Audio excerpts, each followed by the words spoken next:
Good morning, everyone. What are you guys doing today? Is the microphone on, right?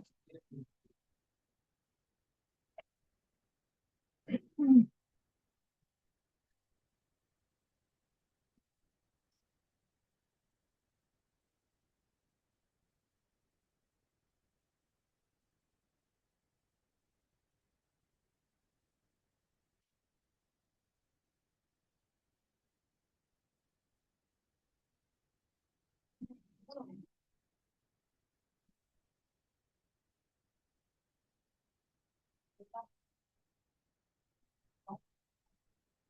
Okay, now it's fine.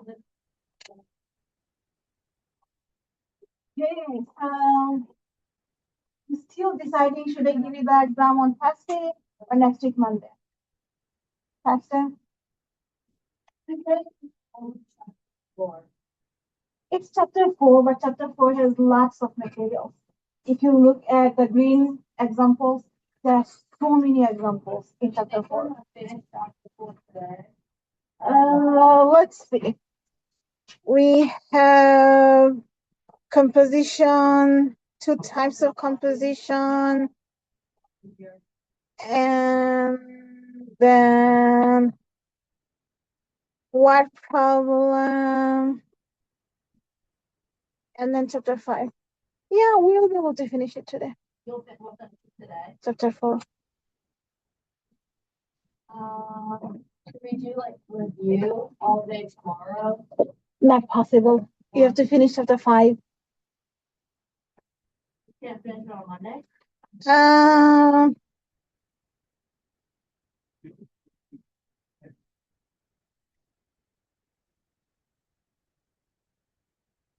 What happens today, then we'll decide.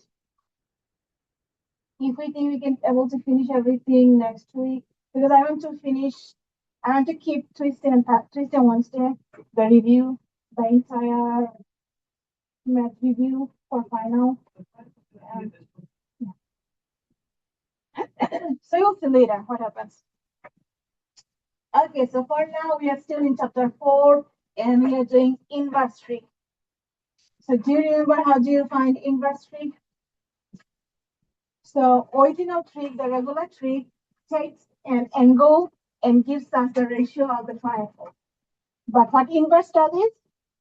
Take the length of the side and angle. Take the ratio, give us the angle. They're opposite. So anytime you you are given the inverse, you always have to remember the range of what?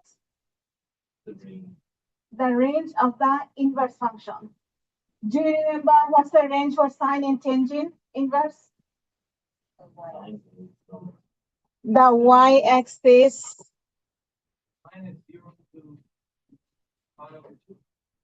negative pi over 2 to positive pi over 2. So everything from negative 90 degrees to positive 90 degrees. The right side of your unit circle. And how about cosine? What's the range for the cosine inverse? 0 to pi. So it's like an umbrella. Ta-da. So we have 0, 90, and 180 degree. I didn't mean that. Okay, so anytime you are given direct with the inverse, you have to remember the range. But when you try to solve trig equation, then that's a different story. Okay? So we're going to solve trig equation in chapter 5. Okay, so when we do the inverse, first you have to see, can you make a triangle from the ratio? If you can make a triangle, then you make a triangle and see which angle gives you the triangle. And if you cannot make a triangle, that means those angles for the given number is a quadrantal angle. Means 0, 90, 180, 270, or 260. Among all these, they are one of them.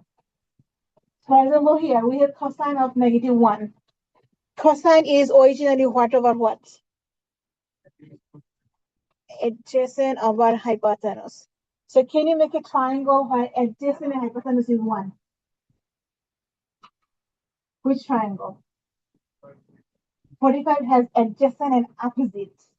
Wow. There is no way hypotenuse can be same as the other side. Hypotenuse is always the longest one. So can you make a triangle from -1? Good. That means you're looking for quadrantal angle. So cosine inverse has 0, 90, and 180. At 0 degree, what's the x and y value? X equals? No, at 0 degree. 1 and y equals 0. Now at 90 degree here, what's the x value? 0 and y value? 1. Now 180 degree, what's the x value? And y value? 0.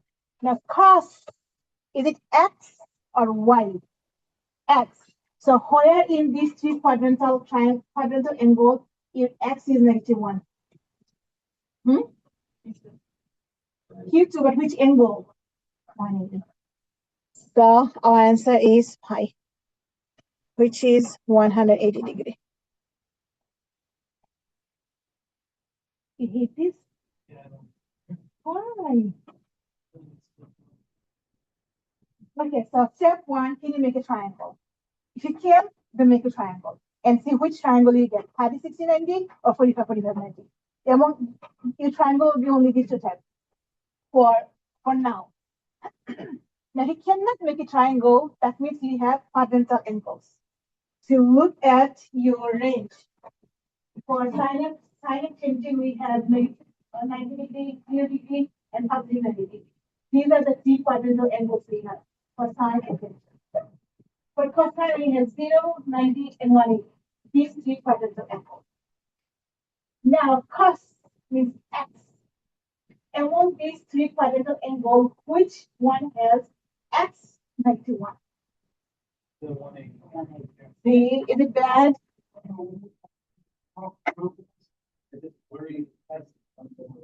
Do the homework. Homework has a lot of practice questions. Yes. I mean, for now, later we are going to have length that doesn't give us 30, 60, 90 or 45, 45, 90. So when you don't have those angles, you're going to make your own triangle. In the homework, I just finished like the last couple of questions of the logarithm. And there was one where it was like 2 points given on an exponential graph. I don't remember us learning how you figure out the formula based on 2 points on an exponential graph. I didn't teach you, but all you have to do is substitute in the format y equals ab to the x. So you look for your base. And then since 2 points are given, definitely in B, x and y is given. And for b, if you can see b clearly, find it. And if you don't see it, then you use the 2 points to figure out. Your main goal is you don't know what is a. So figure out what is a. B actually is visible most of the time. Somehow there's a trick to remember b. What is your base? No, not in the final. But it's only over the homework. Anything I don't teach in class most likely will not be in the final. But I'm not 100% sure because this is a new course. Before this, there wasn't any 2001. We had only 2003 and 2009. Since this is a new course, so every semester in the final exam, they're trying to make it more either cooler, simpler, or complicated. They want to change something that will satisfy all the conditions to be in this class. So based on at least last five semesters, I made my lectures. So their future semester, I don't know what they're going to do. But I can guarantee you that with my lectures, you can get at least 90. I cannot guarantee 100, but definitely 90. They will not change many questions, only 1 or 2 every semester they do that. Okay, anyway, so that's how we find out the angle from given ratio. Now the next one is also cosine. And we have a ratio 1/2. So we know cosine is adjacent. Come on. Adjacent over hypotenuse. Can you make a triangle which has adjacent side 1 and triangle side is 2? Which triangle? 30, 60, 90. So which one is our triangle? Which one is our angle? 30 degree, 60 degree, or 90? Definitely not 90 degree. 30 degree or 60 degree? Which angle has adjacent one? 60, right? Let's see. Opposite is 160. So we have 60 degree. And since this is positive, our answer is 60 degree. We don't have to change anything. So we have a triangle here on the first quadrant. We have adjacent 1, hypotenuse is 2. So definitely this is 60 degree. So our answer is just 60 degree.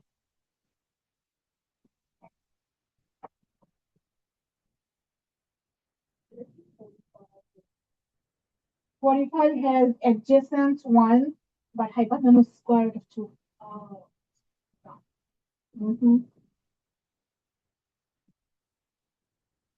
So when you have a triangle in your range, you just keep it. But the next one is same thing with a minus sign. So definitely when it's a negative 60 degree, right? But do we have any negative 60 degree in our range? No. So we have a negative 60 degree here. Right? On the second quadrant. Our adjacent is -1. But since we cannot tell the answer as we have a 60 degree on the second quadrant, we have to find the reference, the big angle for this reference angle. So we need to start our angle from 0 degree and go all the way to this tiny 60 degree. So if that tiny thing is 60 degrees, then how much is the green angle? 180 minus 60, that gives us 120 degree. Because we have an adjacent side -1. So this is our range. We can have only triangles at the first quadrant and the second quadrant, right? In the first quadrant, adjacent is 1. In the second quadrant, what is your adjacent? -1. So we have an answer in the second quadrant. And we have 60 degrees. It has to be inside your range. You cannot have it here, you cannot have it there. You have to be on the range. We can make a triangle here, but it's not in the range. So you cannot do that. Your triangle has to lie in your range. Range of the arc cosine. Sorry. So there are only two angles where we have adjacent. There are only two quadrants where we have adjacent -1. The second and the third. Right? You cannot have it in the third because it's not in a domain, it's in a range. Your answer has to lie in your range. The range of cosine is from 0 degree to 180 degree. You cannot have anything after 180 degree or below 0 degree. So our answer is 60 degree on the second quadrant, but then it's unprofessional to write 60 degree in the second quadrant because we have to start our angle always from the 0 degree. So if this is our answer, the only way we can give us the same answer as this angle is starting from here and take the big one. So for the big one, this will be a left-hand circle. Do you remember the left-hand circle? It has to touch that axis and always less than 90 degrees. So if we have a reference angle, get the bigger angle, the actual angle. So it's supposed to be -60 degree, but it cannot be. If it was sine or tangent, we accept -60 degree. Because the fourth quadrant is inside the range. But cosine is different. It doesn't have range on the negative side. So we have to give always a positive angle for cosine. Okay, so I think we did all three sine, cosine, tangent. Yep. If it is sine, then the answer will be 30 degree on the fourth quadrant. Depending on which function Totally different one. How do you know which one to from? The angle, cosine inverse. Let's go to look for cosine. I understand that the question in this is cosine. I'm saying we're given this number. Given the No, with the measurement, the angle must be given. The key function must be given. Otherwise, there is no way you can figure out what others wanted to find. So one last question about which one you think is harder to figure out, sine, cosine, or tangent? Tangent? Okay, so let's do one tangent example. Tangent. You don't know which one you're going to have. You have to find all three, sine, cosine, tangent. Okay, let's say we have tangent inverse of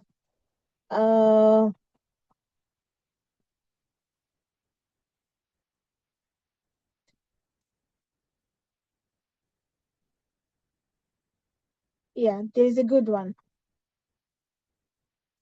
But first I have to know the answer. -1.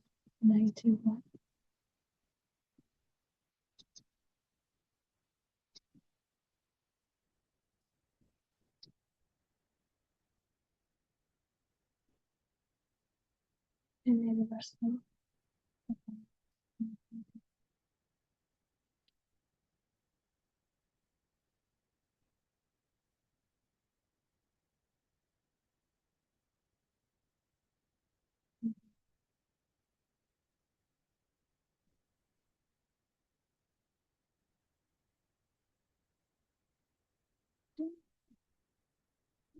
No, we already did that. Can you think of an angle? This is on the third quadrant. Give me a number. Which one you think will be harder? The 1 over square root of 3. 1 over square root of 3, which is same as square root of 3 over 3. If you use 1 over square root of 3, that will be easier to connect with two triangles. Okay. So tangent 1 over square root of 3. What is tangent in terms of triangle? Can you make a triangle from this ratio? 1 and square root of 3. Tangent is what over what? Opposite over adjacent. So which triangle has opposite 1 and adjacent square root of 3? 30, 60, 90. So which angle has opposite 1? 30. So this is definitely 30 degree. This is 1. Adjacent is square root of 3. And our hypotenuse is 2. So what is our answer? 30 degree. But if it was given as negative 1 over square root of 3, that's will be negative 30. If you have a negative sign, so either one of the side is negative, not both of them.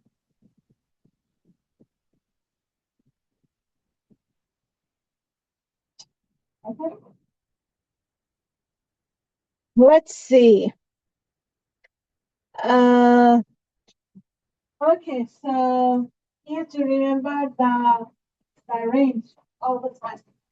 When you have signs part of negative 3 over 2, since sign is opposite, so 60 degree has opposite root square root of 3, so the answer is negative 60. You cannot write as positive 300 degree because 300 degree doesn't lie inside the range of the sign. It's only from negative 90 to positive 90. You cannot get a positive angle from bigger than 90 from sign inverse function. Same thing for tangent inverse, it's -1 is negative 45 degree. Just on the fourth quadrant. But if you want to give a positive angle, you cannot say this is 135 degree. It's impossible. Tangent sine, the lowest angle could be negative 90, the highest angle could be positive 90. Because they cannot get anything more than 90 or lower than negative 90. So if you give these x-axis, they're wrong for sine and tangent. You cannot give positive angle that is bigger than 90 or negative angle that is smaller than 90 degrees. Negative 90 degrees. And for cosine, the answer is always positive. From 0 degree to 180 degree.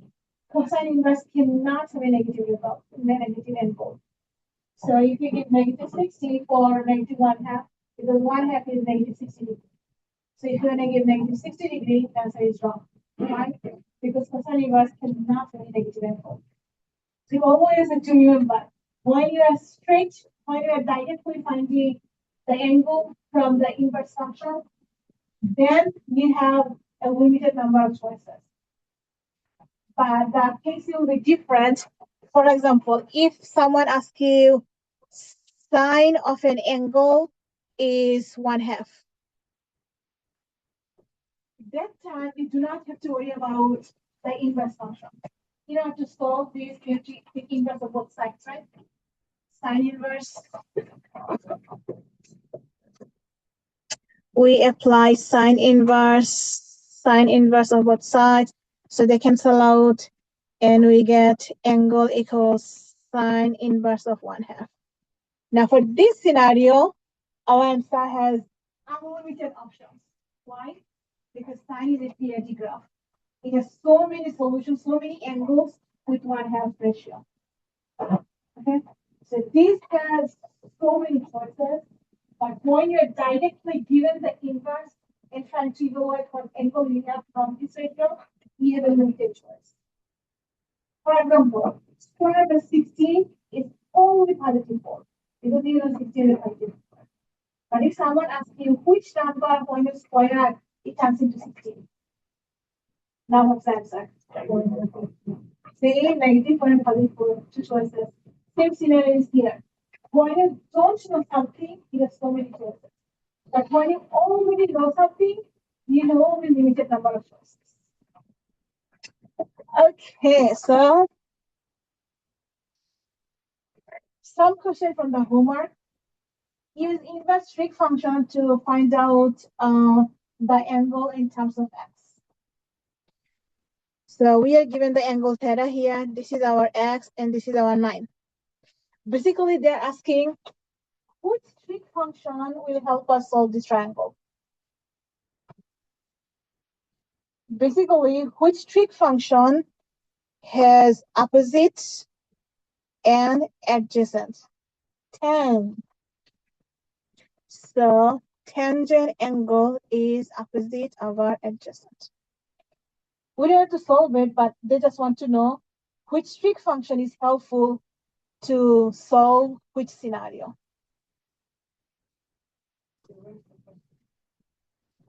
Here is the question.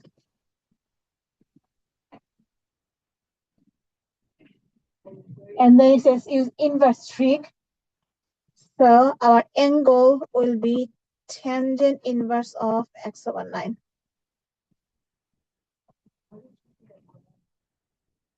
It's given. Here it's given is 6 and x, and this is our angle theta.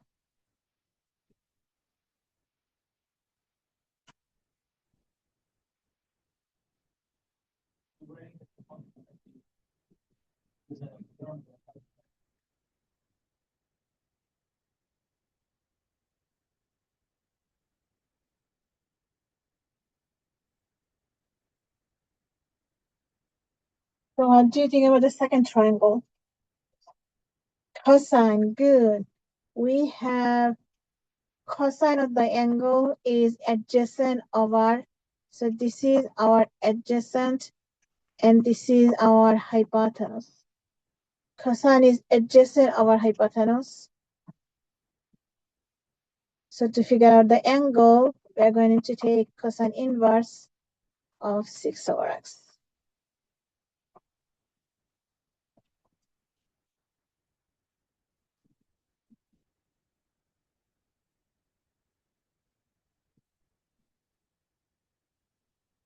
And that's how we can solve any type of triangle with our trig function.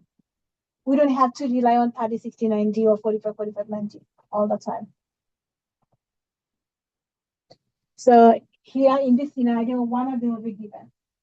Either the x will be given and you need to find out the theta, the angle, or the angle will be given and you can find out x. One of these two variables definitely will be given. Okay. Now comes something cool. Composition of the trig function. So we can remember the composition of f of g, g of f. Do you remember? So f of g, it means you're putting g inside the f function. And g of f, it means you're putting f inside the g function. So you have two types of composition, right? F of g and g of f. Same thing, you have two types of composition in trig function. One type is you're taking the inverse of the regular trig function, or you're taking the regular trig of the inverse function. There are two scenarios. And composition of trig functions with any other inverse trig functions, we always have to remember the range of our outer function, and then we have to use triangle anytime when we need to solve for ratio or the angle.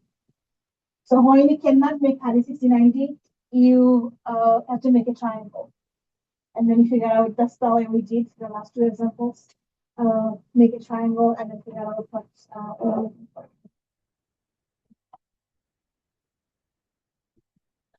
Now the first scenario, inverse trig of the original trig. It means first we're going to find what's the original trig, and then based on the original trig, we are going to find its inverse. So this observes the inner angle and spits out the corresponding angle for the inverse. So if the original trig is the inner function and the inverse trig is the outer function, then use the reference angle for the inner angle for the original trig. If it's already smaller than 90 degrees, keep your angle. But if it's not smaller than 90 degrees, something bigger than 90 degrees, then use reference angle. Based on the reference angle, determine the trig value for its sign. Is it positive sign that we have, or is the negative sign that we have? For example, sine is positive on the second quadrant, but cosine is negative on the second quadrant, or tangent is negative on the second quadrant. So you need to look for your sign. What's the sign for your trig function for your angle given to you? Then look at the range of the inverse function. The angle we have, does it lie in the range of the inverse function, or it doesn't lie in the range of the inverse function? If it does lie, it's over. If it doesn't lie, then you have to find another angle with the same angle we had. For example, the thing we just did, if it's not in the range, remember we take the bigger angle. If it's already in the range, we just keep our angle. Same thing.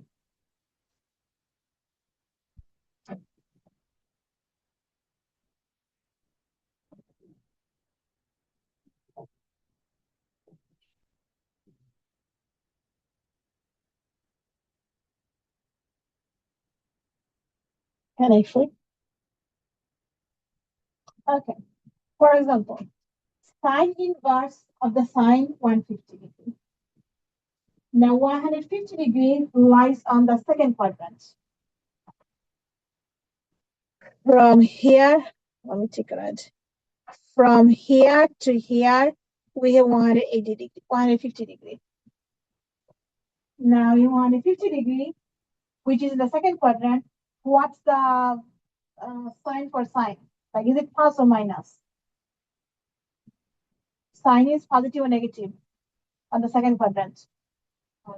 Positive. Now the angle we have, look at the angle given. Does it lie in the range of the inverse function, or it doesn't lie in the range of the inverse function? It doesn't. clearly our range is the right side of the image circle. So we have something that is outside of the range. So what we're going to do, we are going to find this tiny angle here. Let me change the color here. If you're given the 150-degree angle, what's the range? What's the reference angle for the tiny angle? 30 degree, because 180 minus 50. We have a 30 degree. Now, on which quadrant we have a positive sign? On the quadrant, in the range of the inverse. On the first quadrant. So we take this here, and this is our answer. So sine inverse and sine they cancel out, but we do not get 150 degree, we get 100 degree. Because 150 degree doesn't lie in the range of our inverse function. See, they conflict one another. That's why we take the same angle by its reference angle, which is inside the range of our inverse function. Mm-hmm. Mm-hmm. That's why we need the sign. If the sign was negative, our answer will be negative 30 degree. But on the second quadrant, our sign has a positive angle. Sorry, not positive angle. We have a positive ratio. Sign is positive on the second quadrant. So our answer has to lie on the positive quadrant for sign. Sign is positive in the first quadrant. So answer will be the 30 degree in the first quadrant. Reference circle.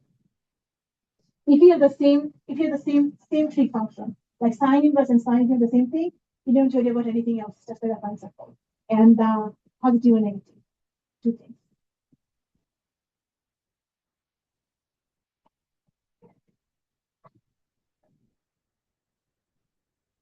Can I flip it?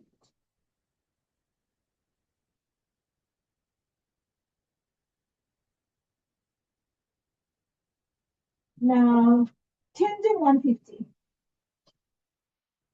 Tangent, is it positive or negative on the second quadrant? Tangent is negative, right? Tangent is y over x. Our x is negative, y is positive. So tangent has to be negative on the second quadrant. Now we have the same 150 degree, which is outside of the range of the inverse function. That means you're looking for the reference angle. We already know our reference angle here is 30 degree. But this time, tangent 30 degree has a negative sign. So inside our range, where do we have a negative? Where do we have a tangent that is negative? On the first quadrant or on the fourth quadrant? Fourth quadrant. So if you put 30 degree on the fourth quadrant, what sign it gets? Negative. So answer is negative 30 degree. We have the same reference angle, but for sine, this is positive. So we are going to get the same angle in the first quadrant for sine. But tangent is negative here. The same reference angle, we are going to get it on the fourth quadrant because tangent is negative. So as long as we have the same trig function with the inverse, we are allowed to cancel them, but our angle must lie in the range of the inverse function. So we can cancel, but the answer is not 150 degree. It's a reference angle for 150 degree. But if you already have an angle that lies inside your range, then you're safe. For example, if I give you an example, tangent inverse of tangent of, let's say, 50 degree. Now 50 degree, is it inside your range for the inverse or it's outside the range of the inverse? It's inside. 50 degrees on the first quadrant. So we simply cancel. Our answer is 50 degree. Or smaller than negative 90. smaller than negative 90. For example, if I give you, let me get a page here. Search. Let's say if you have tangent inverse of tangent of negative 200, no, negative 135 degree. Now, where do we have negative 135 degree? This is 0, this is negative 90, and this is somewhere here we have negative 135 degree. So is negative 135 degree inside our range? No. We have to use the reference angle. What's the reference angle here? 45 degree. What's the sign for tangent in this quadrant? Sine. Sorry, not sine. Tangent. Sorry, sine of the tangent. Remember, tangent is y over x. Our y is negative, x is negative, so tangent is positive. So inside here in the first and fourth quadrant, which quadrant has tangent positive? Quadrant 1 in the 45 degree here. So answer is 45 degree. We cancel this and we ignore that negative 135. Then you just take the length. No, the angle is the angle itself.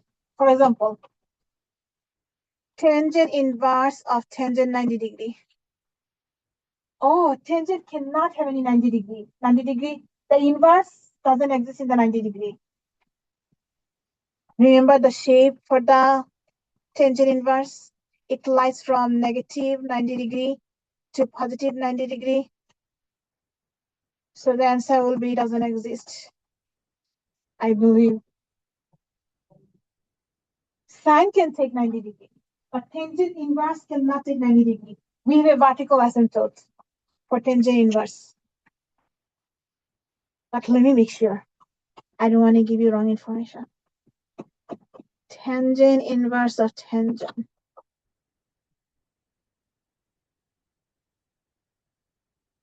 Is it 0 degree or doesn't exist? Let's see. Tangent arctangent of tangent of 90. It is 90 degree.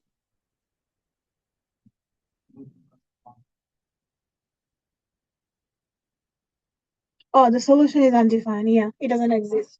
Because tangent inverse doesn't exist in the 90 degree. How about if I switch the sign, switch the position? Tangent of, oh, then that's a different story. Never mind. Okay, so good question. The 90 degree cannot exist. Either positive 90 degree or negative 90 degree. Doesn't exist. Yeah, I should have put this.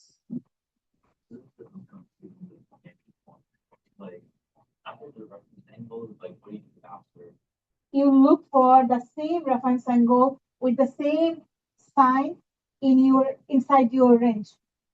So we have a reference angle 45 degree where tangent is positive. No, I put the 31.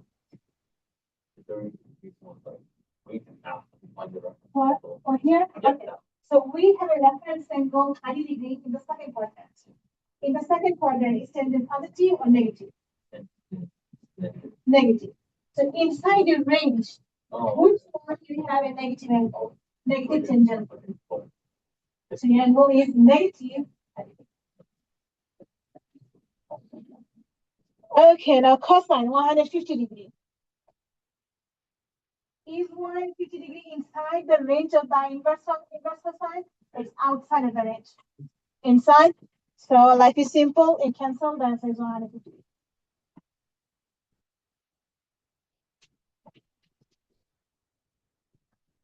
So if the outer function is the inverse, you always look for its range. The answer has to lie inside its range. It's outer function. It's the important one.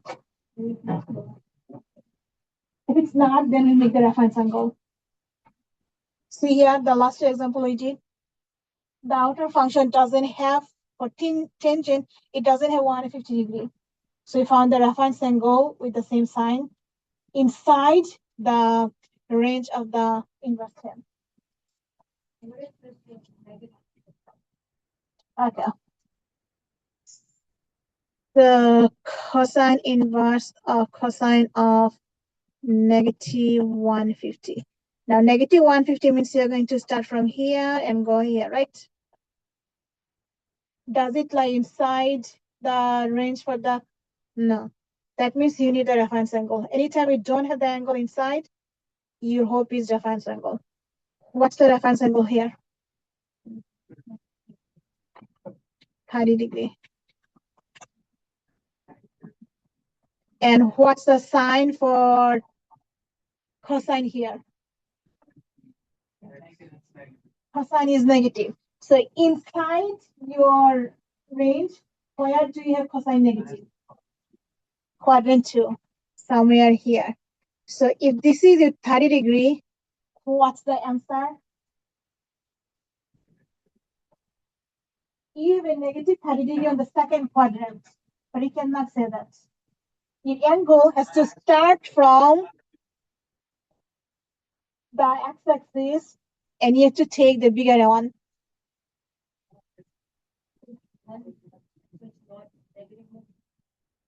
$150, because only 150 lies inside your function, inside your range. Did you understand the third quadrant part? That cosine is negative on the third quadrant. Now, the third quadrant is not inside your range, right?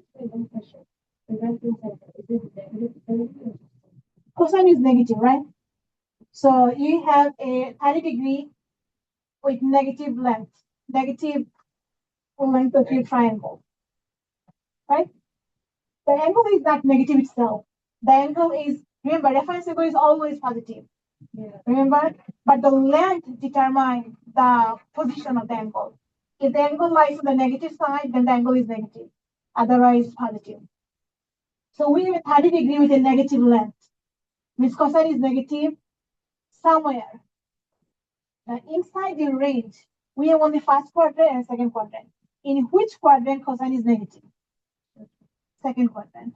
And we know our reference angle is 30 degree. But we cannot tell others that we have a reference angle 30 degree or our answer is 30 degree in the second quadrant. Our angle always to start from 0 degree. So if 30 degree is the reference angle in the second quadrant, what's the original angle that starts from the 0 degree?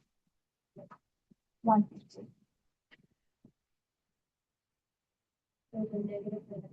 No. Remember, cosine of negative is cosine of positive because it's even function. So negative doesn't affect cosine. So if I tell you what cosine inverse of cosine of negative 100 plus 75, what will be the answer? Cosine inverse of cosine of negative 175. Can you guess what will be the answer? 175. Cosine doesn't affect the negative sign. That the answer for cosine has to be always positive. So this is positive 150. Sine and tangent gets negative, but cosine never gets negative. So anytime you have a negative, the answer is positive in the range. The viola. Other viola.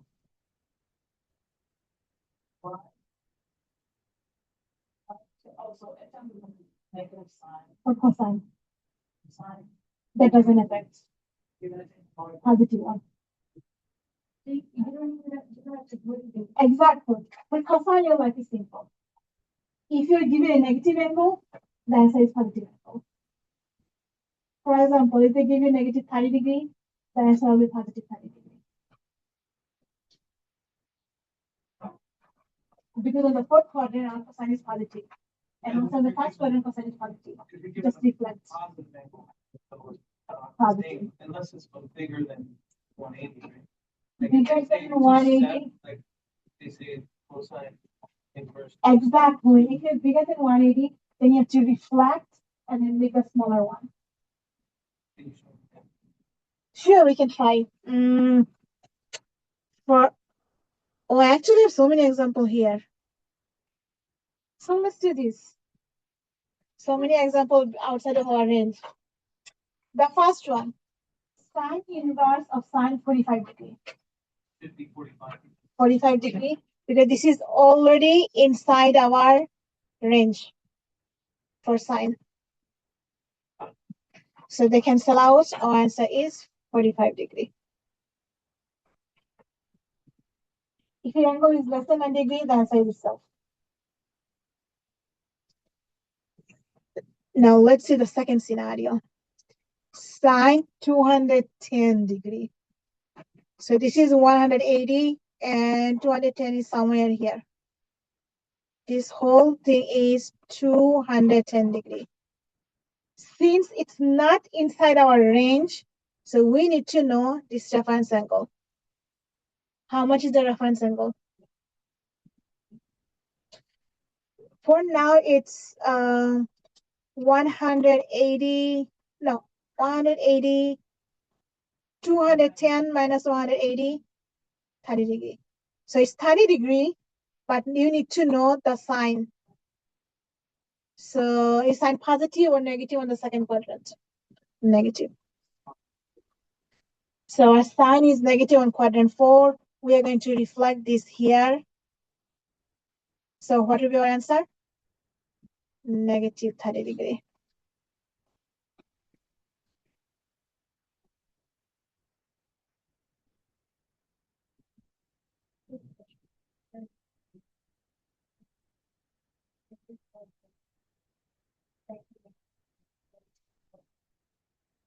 If it's on the second quadrant, it will go on the first quadrant. If it's on the third quadrant, it will go on the fourth quadrant.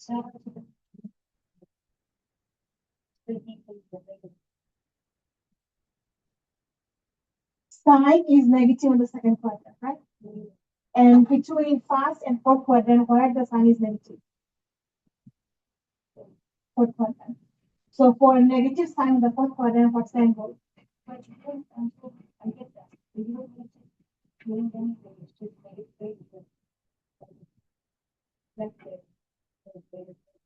Did I do anything? I didn't do anything, right?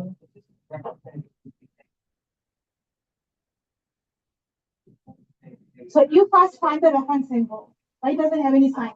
It's always positive. You look for the sign of your length. Oh, okay. Whenever you have the length negative, your angle must lie on that quadrant. That's when the third quadrant is automatically negative. For example, if I give it 10, then 30 degree, 10 to 210 degree, the answer is not negative. Because tangent is positive on the third quadrant. So answer will be positive 30 degree on the first quadrant. So angle stays same, okay? They don't change, they stay same. You look for your trig function. Is it positive or is it negative? If it's positive, it's lying on the first quadrant. If it's negative, then the angle will have to take the negative sign. It depends on your trig function, which trig function you're using. Okay, now let the next one, 330 degree. 330 degree is here, right? It's inside the range. So is the answer 330 degree? 330 degree is more than 90 degree. You cannot have anything more than 90 degree.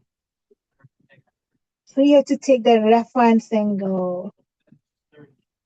30 degree, but since you're in the third quadrant, so since you're in the fourth quadrant, what's the sign?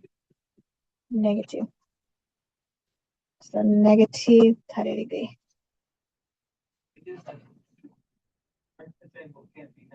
The angle itself is not negative. But if you're using reference angle to get something from the range. So that's not reference angle anymore. That's the original angle. But you're using reference angle to get the real angle. The real angle could be positive negative. But the reference angles are always positive. Okay, the last one. Sine inverse of sine of negative 30 degrees. The negative 30 is inside our range, so we keep it. And you can simply cancel them. Anytime we have anything that is from negative 90 degree to positive 90 degree, anything we have here, the answer is itself. It cannot be less than 90 or more than less than negative 90 or more than positive 90. Negative. Is it clear? Little bit confusing. Okay, let's try with cosine.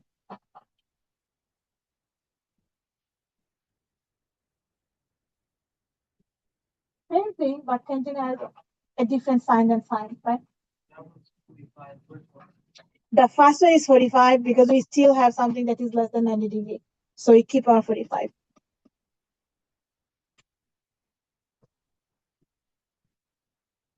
The 210 is on the third quadrant. We know tangent is positive on the third quadrant. So answer will be positive 30 degree. But see, for sine, the answer was negative 30 degree. But for tangent, it's positive.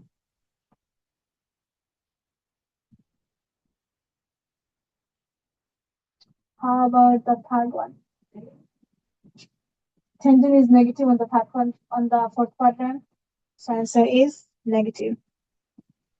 And the last one. Negative 30 is inside our range, so we can cancel them. The answer is negative 30.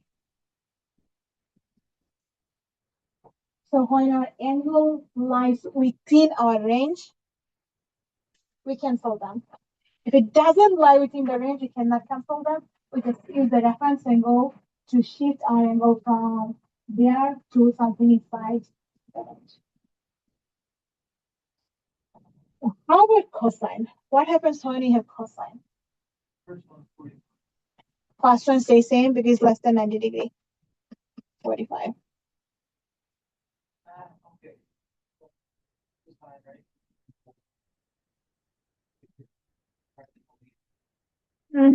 So this is 210. So what is our reference angle? 30 degree. And x is negative.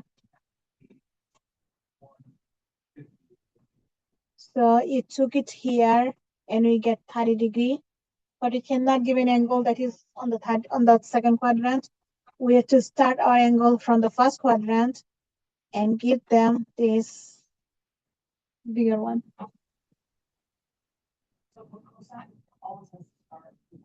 For everything, we always have to start from the positive x-axis.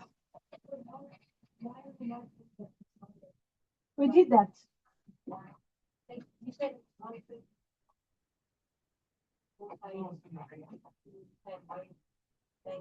Remember the range for cosine?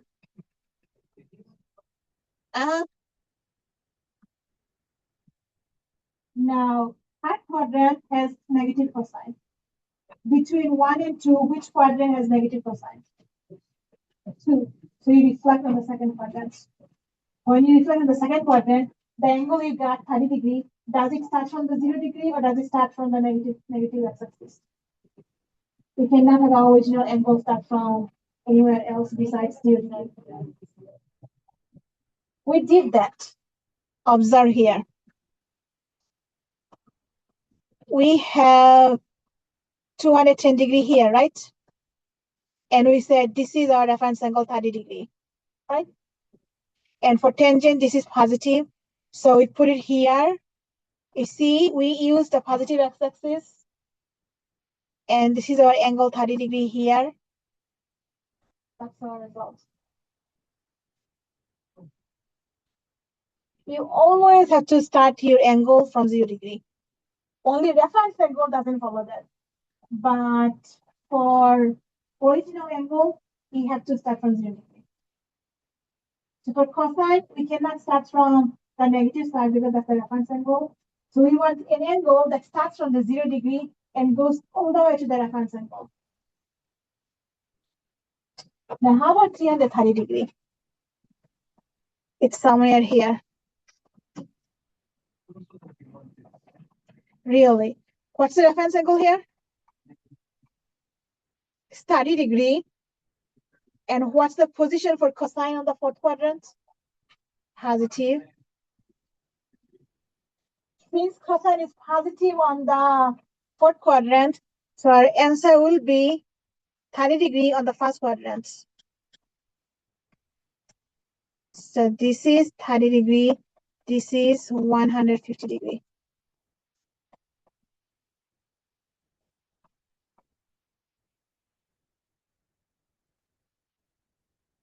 And how about negative 30 degree? Really? No. So negative 30 degree is here. Right? Negative 30 degree. But on negative 30 degree, cosine has which sign? Positive or negative? Positive.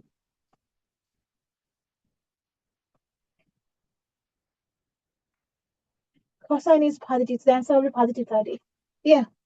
Oh, because cosine doesn't get negative. So this is basically cosine inverse of cosine 30 degree. So they cancel out. The answer is 30 degree.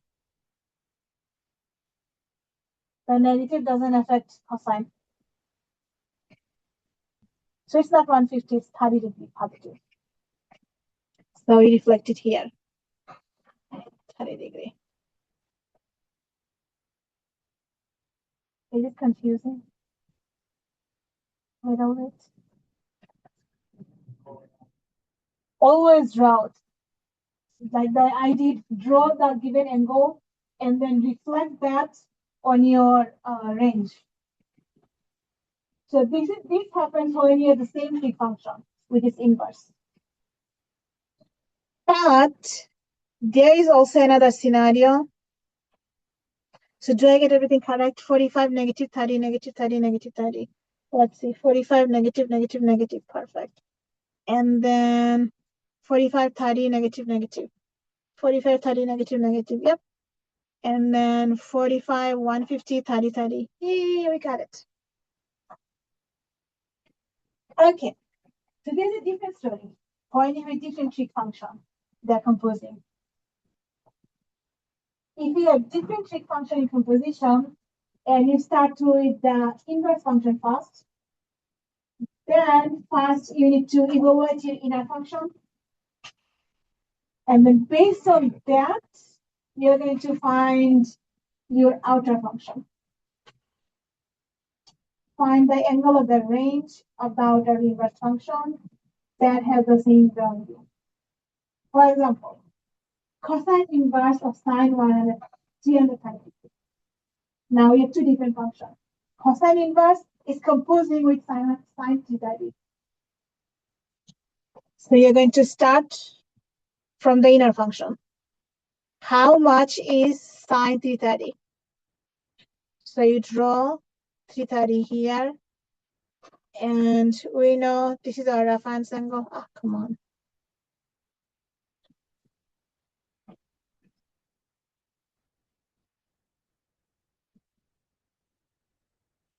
Okay. So we know this is our reference angle. Our reference angle is 330. 360 minus 330, which is 30 degree. Right? Now, sine 30 degree has opposite 1, adjacent, the hypotenuse 2, and adjacent square root of 3. You really have to write down all these things. Value. Why? Because you need to know the situation for cosine. Sine has opposite -1 and hypotenuse 2. So basically this is same as cosine 1 inverse of sine 330 degree is same as cosine inverse of -1/2, right? Sine 330 degree has a value -1/2. How do I know? Because our y is negative and our hypotenuse is always positive. Now, which quadrant in the cosine inverse, which angle in the cosine related to the cosine inverse has adjacent -1 and hypotenuse 2? One is the opposite of 30 degree. For cosine, this one becomes adjacent. Which angle has adjacent one? -1.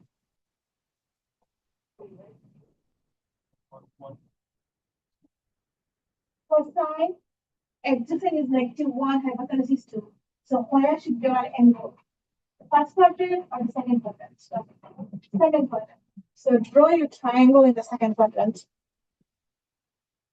Now the adjacent is -1. So which angle has adjacent -1? 60 degree, right? The opposite of 30 degree is 1 and 60 degree has the adjacent. So our answer is 60 degree on the second quadrant. But remember, our angle has to start from the origin, from the positive side. So basically, you're looking for this angle. That's the answer. What's the angle for the green one? This tiny reference angle is 60. Then what's the original angle? 120. So 180 minus 60. Our answer is 120 degree. Cosine cannot be negative. For cosine, the angle has to be positive. So when you have two different functions, you do two steps. First, find the triangle or the angle for the inner function. So based on the outer function, you find based on the length using the outer function, you get the new angle for the outer function. Marco. How do you know that sine 330 sine negative? The reference angle. If you have an angle in the third quadrant, what's the reference angle? 330 minus 330 degree. But since the fourth quadrant, so we have a length -1, adjacent √3, and hypotenuse 2. Now we use this triangle and draw it inside our range for the outer function. Now in the outer function, we have 60 degree here now because our adjacent. The opposite for the sine is the adjacent for cosine. So you have the same triangle, but you have to remember which triangle, which trig function you are using. So that way I wrote this way. First, find the inner function. Now, whatever ratio you get, apply it on the outer function. For cosine, that's adjacent.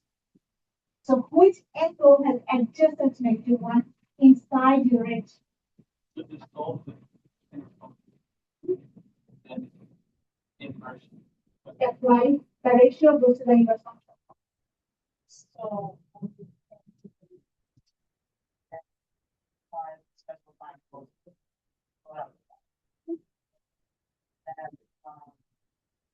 so you take that. So remember, 100 degree. 100 degree means here, right? And sine is how many you have on the bottom? Sine is the y. Square of 1/2. Everything is over 2. So 1/2. So our sine, the inside is 1/2. But since in the fourth quadrant, it must be -1/2. So you can find your length from your end. But you have to remember the sign, positive and negative. based on your quadrant. So if you want to actually find, remember your quadrant, the sign for your angles, there is an expression. All students take calc. What does it mean? It means every trig function is positive here. Here, S means sine. Sine is positive here, and the reciprocal of sine is cosecant is positive here. Then take T. T means tangent. Only tangent is positive here, and reciprocal cotangent is positive here. And the last one is calc. C means cosine. So cosine is positive here, and its opposite, its reciprocal secant is positive here. So based on the quadrant, you remember their sign, where they are positive, where they are negative. You keep that in mind with your length, and then apply that in your outer function. Sorry, can you recall there on this one to find the reference angle for that person? You have to remember the sign, Right. not sign, positive, negative sign. Right, so we know it's negative, right?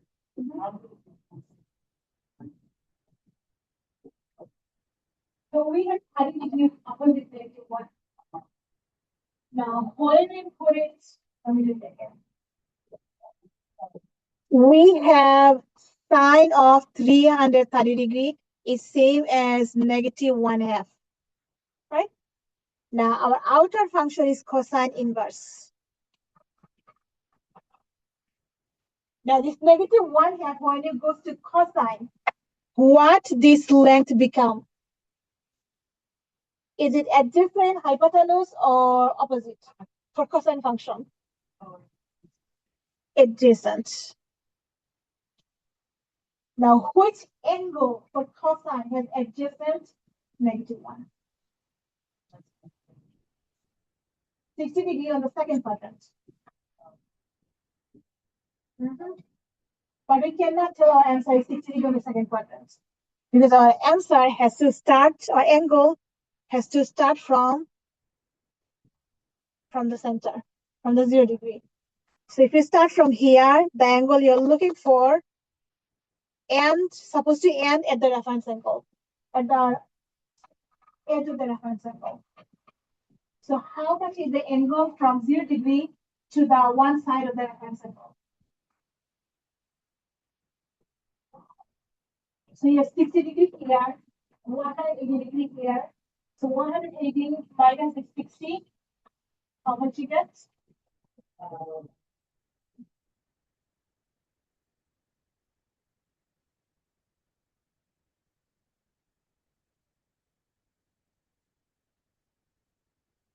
Let's do a few more things to be clearer. Sine inverse of cosine 225. You always start from inside. Cosine 225. So if you draw your angle, it's somewhere here.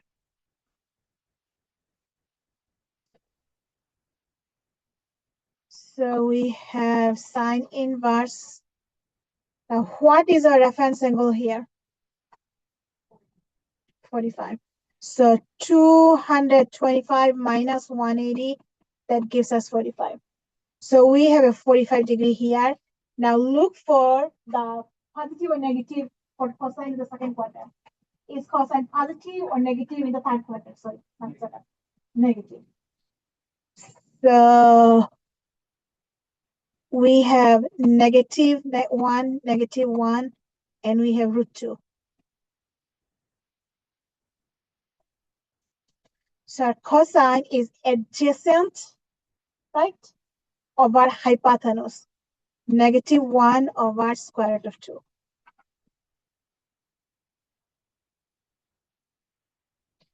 Now, when it goes to the sine, come on. When it goes to the sine function, what is this negative 1? Adjacent or opposite? it doesn't affect anything. So sine of what angle has -1 opposite? -45.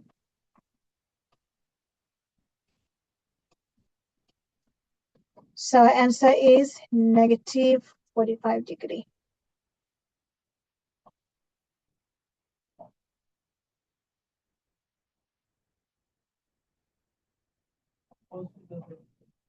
And this is our range for sine inverse.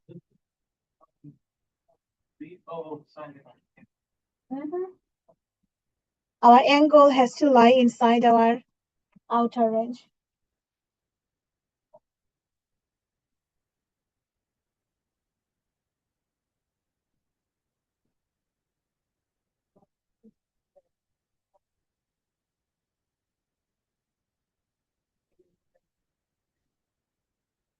Sine 225 is -1/√2. And then sine inverse of -1/2 is -45 degree. So inverse has only first quadrant and fourth quadrant. On which quadrant sine is negative? So what type of angle we have in quadrant 4, positive or negative? That's our answer is -45. If it was +1/√2, our answer will be +45 on the first quadrant. Now, who else is confused? Ask me a question, I will help you. Can you try the next one by yourself? Cosine inverse of sine of -225.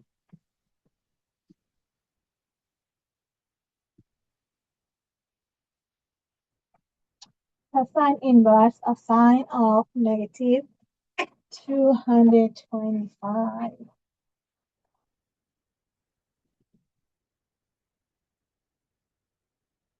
These are not bad, but this takes time to process the information and to solve them correctly.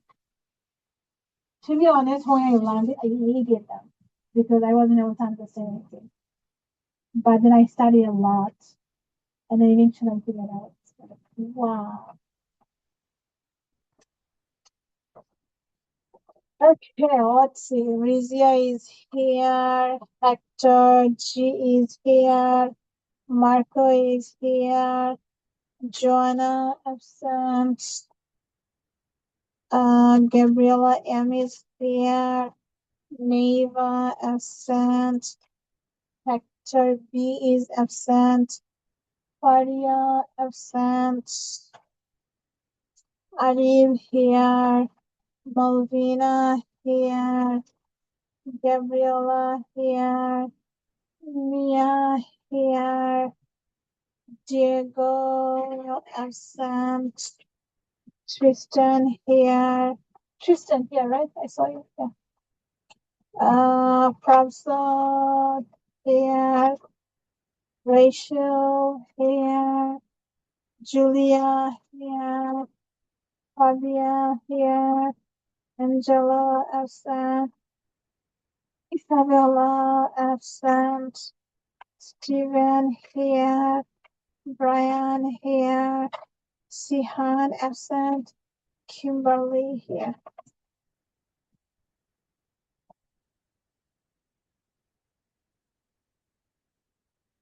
Okay, who is completely lost?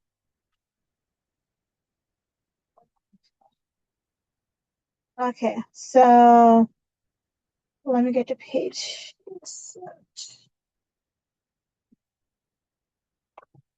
Where do you think we should begin, Gabriela?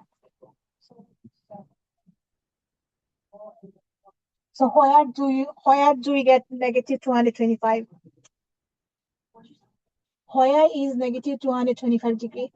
How you draw it? Second quadrant, good. So you start from here, you go all the way here. We have -225. Kimberly, did you understand this part? Okay, great.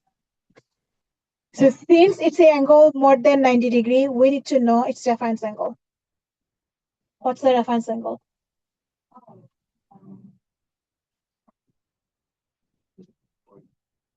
45? Or you can simply see this is 180 degree. Sorry, this is 225 degree. And if you subtract 180 degree, you get this tiny piece. So 225 minus 180 gives you 45.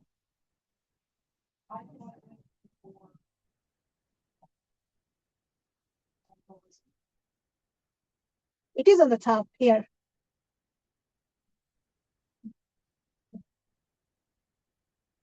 This is your top. So this is 45 degree. Now sine 45 degree. What's the length for each side? What's the opposite of 45? 1. And adjacent of this 45? Positive or negative? Negative 1. And what is our hypotenuse? Start of 2. Kimberly, did you understand at least this part? You level your triangle. Opposite is 1 because y-axis is 1. Adjacent is negative 1 because x is negative 1. And hypotenuse is you add them, take the square root. 1 plus 1 square root. Okay. So cosine inverse of sine negative 225 is same as cosine inverse of what is sine here? The sine is opposite of our hypotenuse. So 1 over root 2.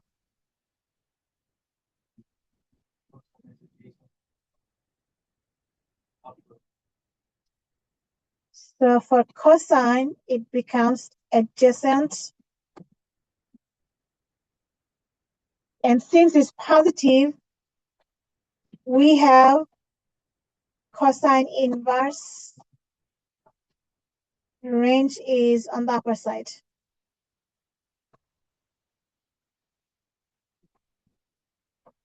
So between first quadrant and second quadrant, where do we have cosine positive? First quadrant. And which angle has adjacent 1? Which angle has adjacent 1? And square root of 2 is the hypotenuse.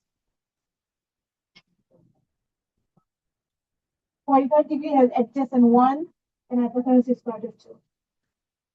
So this information tells us we have a 45 degree here. So answer is 45 degree. So first find the ratio for the inner function. Now for this ratio, how this ratio is related to the outer function? Based on that, you find the answer. For cosine, it doesn't change anything because 45 is same for everything. But if it is 30, then for cosine, it must have been 60 degrees. Because they change the position. From adjacent, it becomes from opposite, it becomes adjacent. So you look at how the outer function is related to your ratio, and you get that angle inside your range. Clear?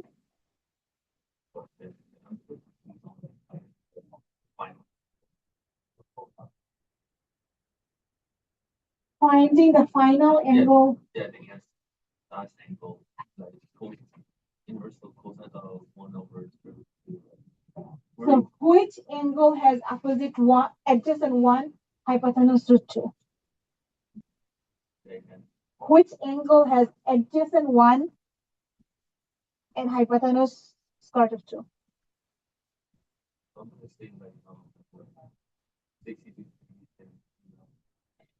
Opposite of 30 degrees is 1, hypotenuse is 2. There's only one triangle has hypotenuse radical 2. Plus here, this is our hypotenuse. Which angle has adjacent 1, hypotenuse radical 2? When you see hypotenuse radical 2, it's automatically 45 degree. Only 45 degree has hypotenuse radical 2. Oh. But if it was tangent, then the story will be different. So let's work with tangent. Oh, come on. So we found cosine inverse of sine. This angle is positive 45 degree. Now let's see what happens for tangent.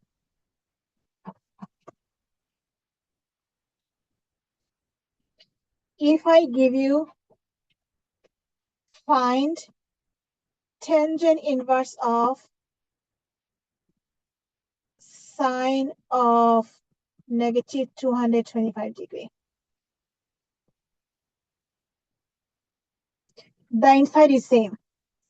We have outer function tangent inverse, and from all this reference angle, we know the inside is 1 over root 2.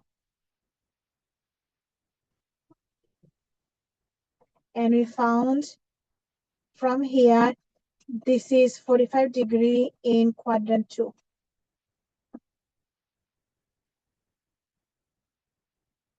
Right? Now, when we go to tangent function, for tangent function, what is this 1? What's the relationship? Y. Or in terms of triangle, what is this? Tangent is what over what? Opposite over adjacent. Which angle has opposite 1 adjacent square root of 2? See, our angle completely different. 30 degree has opposite 1. Adjacent square root of 2. And do you remember what is the hypotenuse?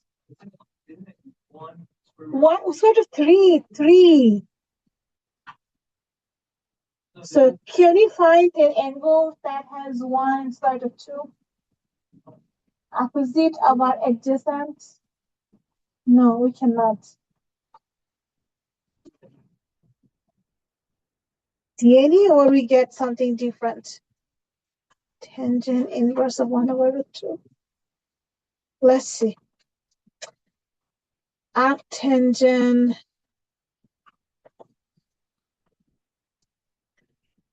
of 1 over square root 2.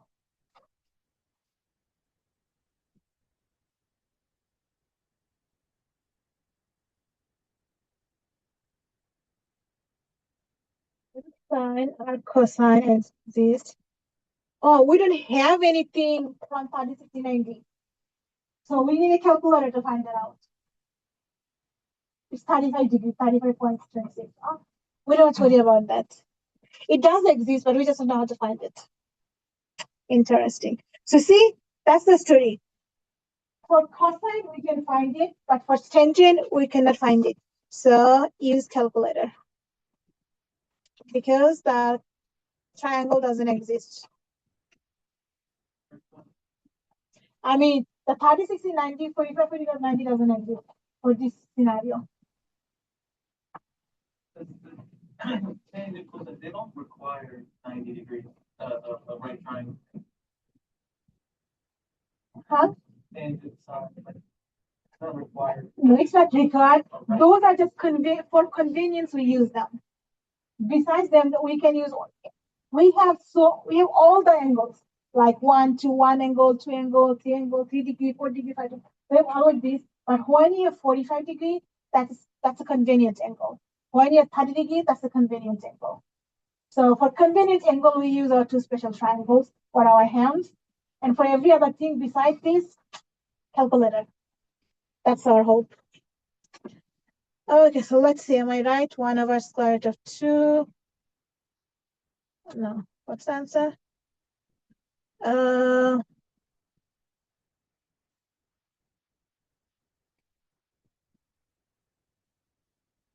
Negative 45 and positive 45. Yep, our answer is correct.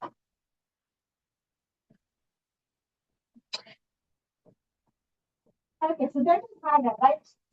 When our inner function was the regular trig and the outer function was inverse, it was a little bit complicated. But when you switch the position, your life becomes so much easier. when you find the trig of the inverse trig, that's so much easier than whatever we did. And in the final exam, mostly they give this scenario, trig of the inverse trig. So what you do here is that in the inverse trig, they'll give you a ratio for your triangle. From that ratio, you're going to draw a triangle and then apply to your outer function, get another ratio. For example, the range also. As long as the ratio is inside your domain of the inverse trig, domain, not range. Because this time our trig is the original one. So you're looking for domain of the inverse trig. When the inverse is outside, you look at the range of the inverse trig. When the inverse is inside, you look at the domain of the inverse trig.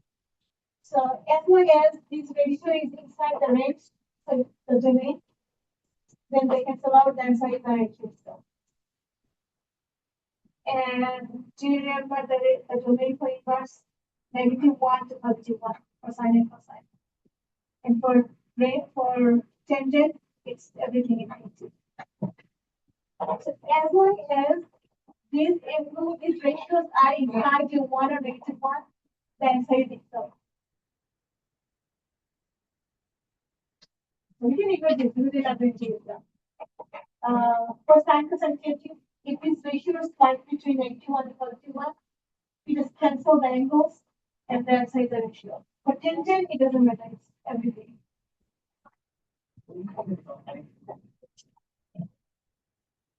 Yeah, the thing I showed you yesterday, let me go back and show you again.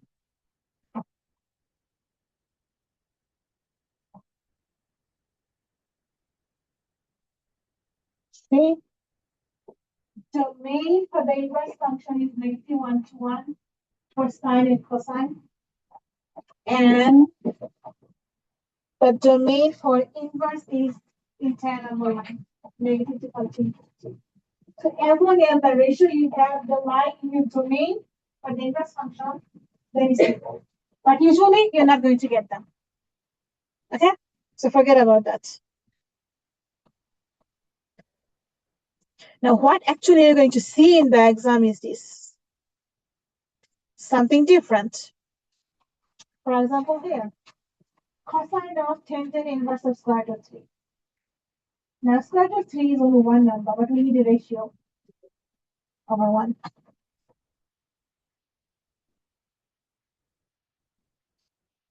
So let's make a triangle from this information. For tangent, what's the top? Y in terms of triangle. Opposite. And this is our adjacent. So if this is our angle, our opposite is square root of 3, and our adjacent is 1. Do we have any special triangle with this ratio? Opposite square root of 3 and adjacent is 1. And which angle has opposite 60 degrees? So what's the hypotenuse for 30, 60, 90? 2. Now for cosine 60 degree, what is cosine 60 degree? So we have cosine 60 degree. And how much is cosine 60 degree? Cosine is adjacent, right? Adjacent is 1 and hypotenuse is 2. The answer is 1/2. So step 1, draw a triangle. If it's special triangle, you'll have to use it. If it's not special triangle, don't worry, find the missing side. And then apply that ratio to your trig function.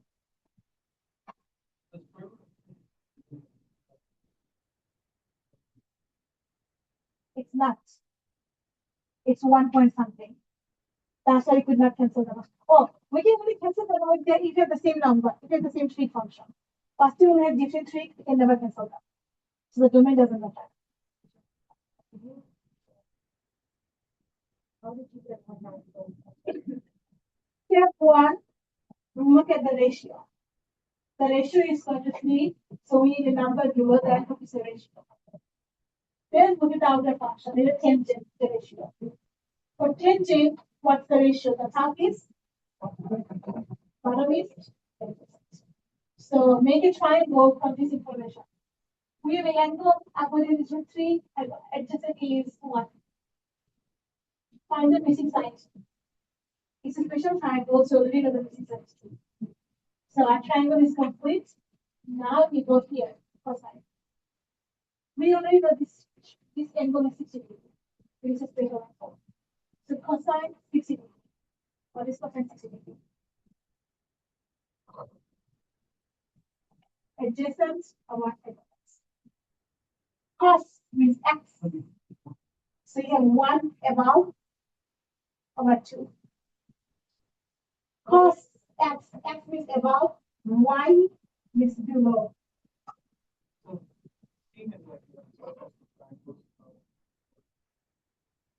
you ever give us, Something that is not special triangle. or would they ever give us like 2 or 3 times 2? Like, proportion we grow it, but it's the same. No, I didn't see anything. But whatever you have, find the missing side. Because the ratio will always give you 2 sides of a triangle. Find the missing sides. If it's special triangle, you already know the angle. If it's not a special triangle, don't worry about the angle. You just need to know what's the outer function for that triangle. For example, no, this is also easy. Sine of arc10, arc10 means inverse 10 of -1.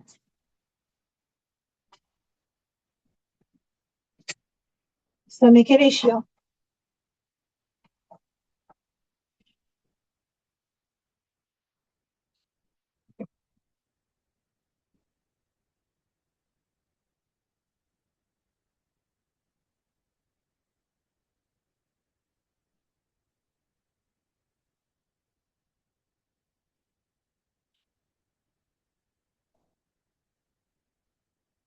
The tangent is what over what? Opposite over adjacent. Which quadrant has opposite negative, adjacent positive?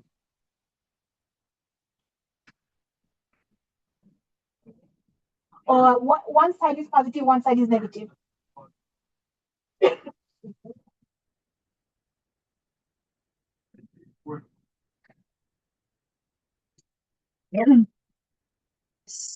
So the negative sign actually doesn't matter. It can fall either one of them. So sine is y over x, and we have one of them is negative. So either it's on the third quadrant because x is negative, or it's on the fourth quadrant because y is negative. Okay, let's see. Do we care about the range? We don't care about the range, right? Okay, let's see. If we take quadrant 2, then we have -1 here, +1 here. If we take quadrant 4, then we have -1 here, +1 here.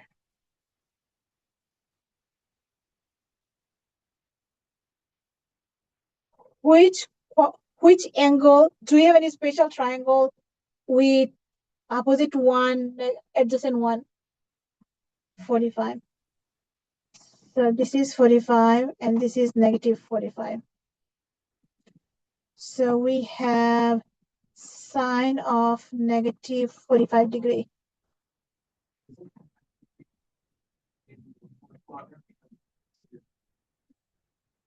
The negative sign doesn't actually matter.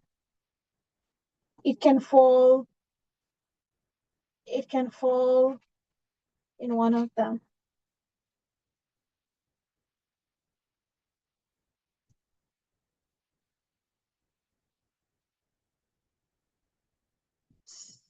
So sine is adjacent opposite of our hypotenuse. Oh, what is the hypotenuse for our 45 degree? Square root of 2. So if we take the fourth quadrant, our answer is -1 over square root of 2. If we take the second quadrant, the answer is +1 over square root.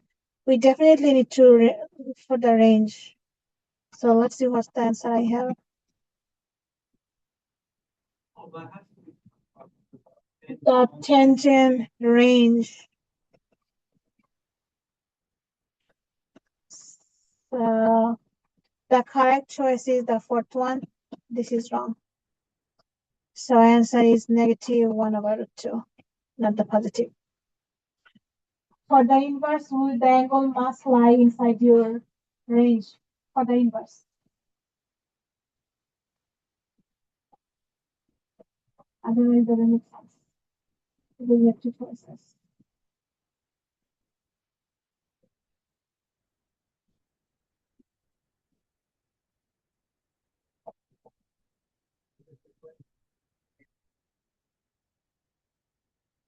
Tangent of arctangent.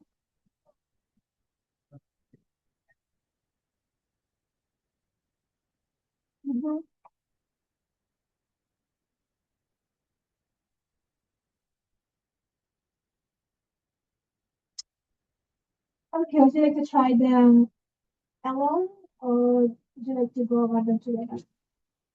What do you think? Oh yeah. Besides C, for the rest we don't have special triangle. Actually, you can see by yourself with a special triangle, and then we're going to do everything from D together.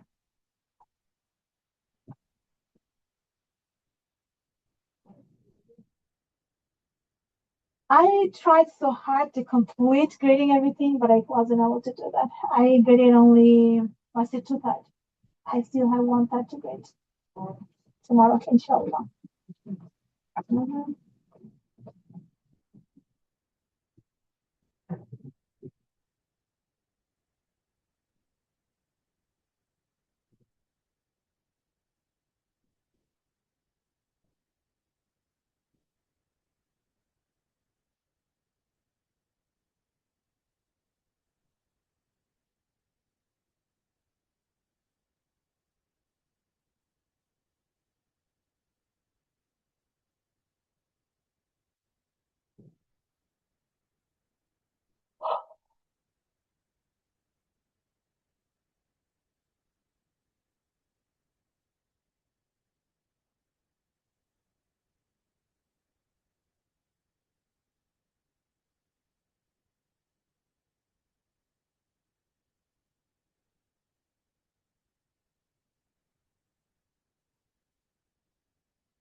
What's the answer you got, Fabio? Square root of 3 tangent.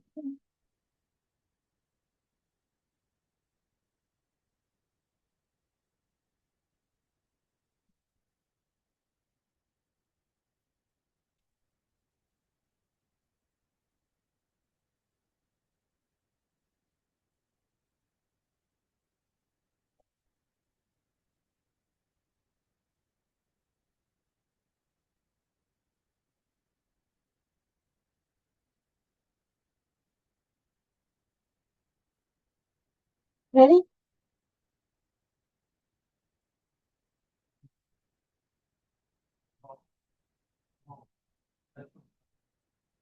On which quadrant? Quadrant 1. Why did you choose quadrant 1?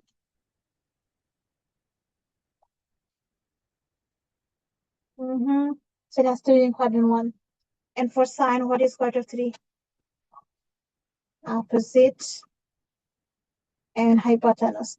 So these are angle. Opposite is √3, and our hypotenuse is 2. So it's a 60 degree.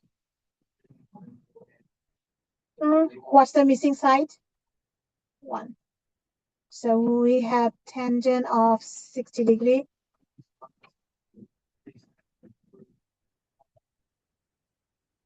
Square root of 3 over 1, which is square root of 3. Right. But not always we are going to get special triangles. For example, all these scenarios, they don't give us a special triangle. Well, don't worry about them. If you don't have a special triangle, all you have to do is make a triangle. Always do a triangle based on the inverse function. And then find the missing side. Come on, what's wrong with my word? Okay.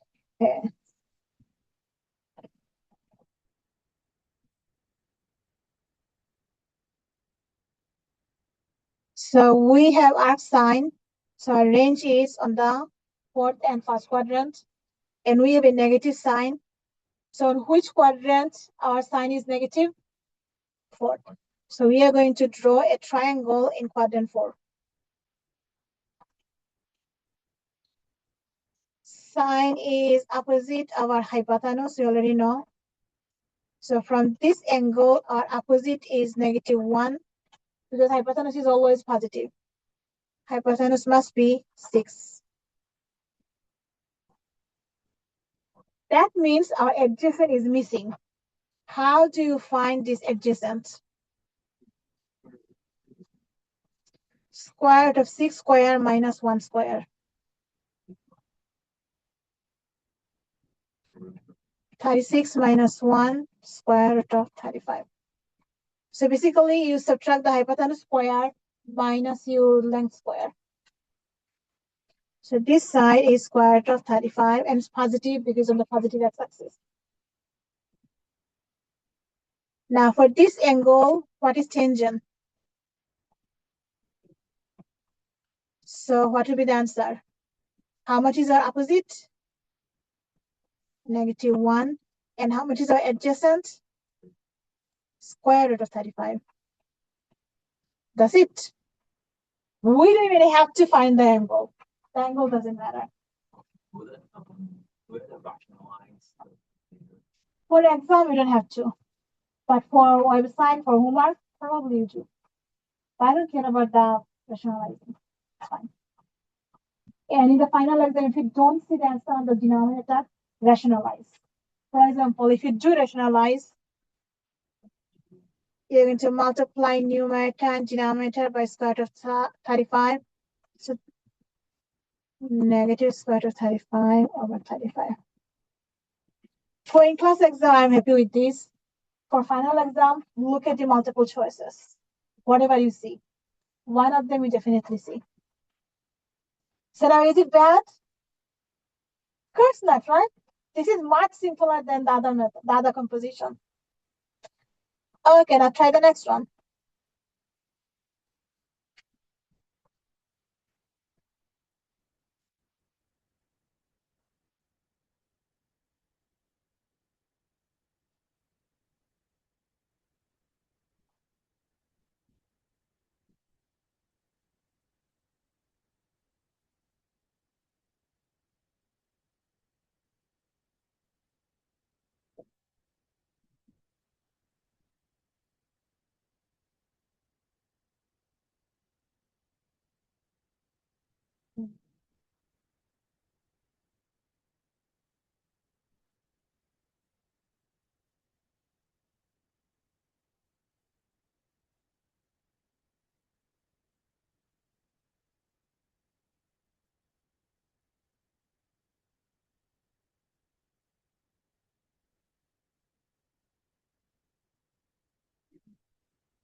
Hidden. What is your idea?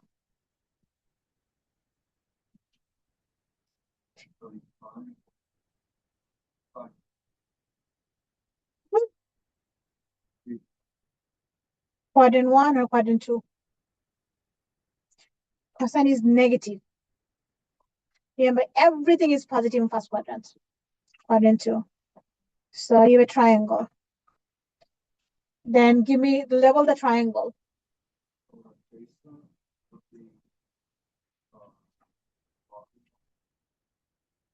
Negative x, because he's negative x side.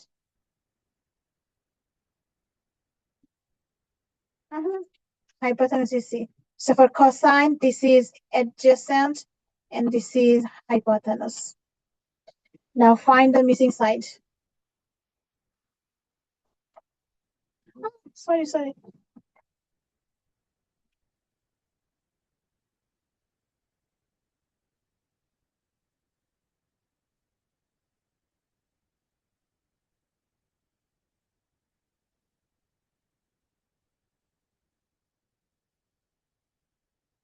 A square plus b square equals c square.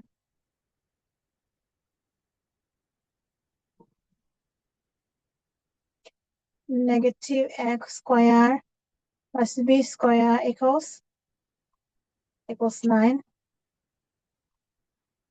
So this becomes x square plus b square equals 9.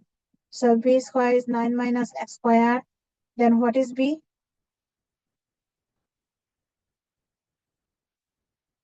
Take the square root of both sides, right? So this is 9 minus x square under the square root. You cannot simplify anymore. Square root of 9 minus x square. And then what do you do with this triangle? You're looking at tangent. Opposite over adjacent. So if this is your angle, what is your opposite? 9 minus x square, negative x. Perfect. Do you guys have this answer? Great.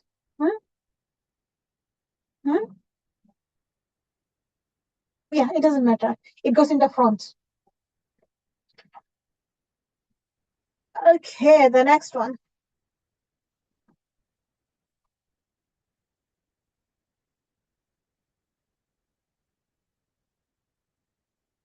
In the exam, you may not see only sine, cosine, tangent. You may see the other three functions also. Cosecant, secant, cotangent. But it doesn't matter, you're going to do the exact same thing. Make a triangle based on the information, complete, level everything all sides, and then go to the outer function. Do I have an example? Let's see. Tangent. Let me make it like that. So you're going to have some example. Cosecant. Let's say this is cosecant and then cotangent.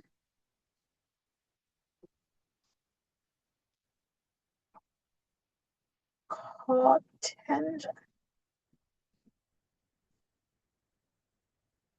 Okay. What is cosecant of cotangent inverse of 9/11?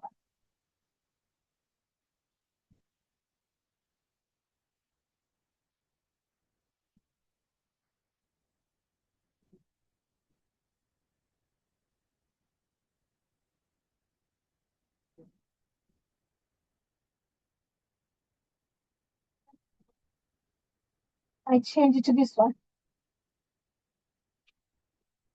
You finished it? What's the answer you have? 202.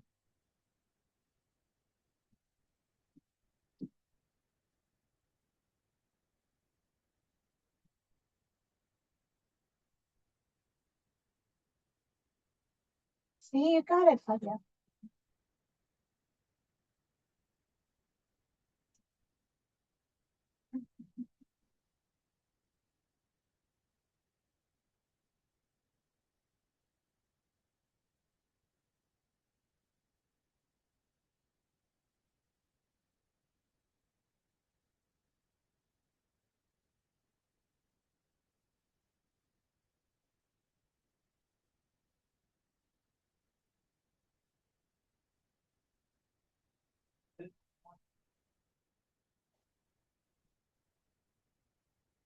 Square root of 2 or 2 over 9?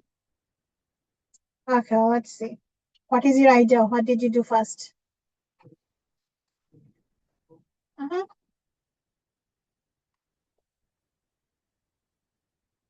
It's positive, so must be in the first quadrant.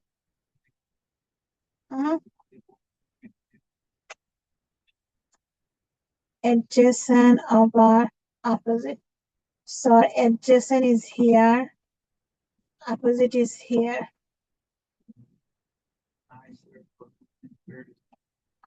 9 square plus 11 square, 81 plus 121, square root of 202. Cosecant.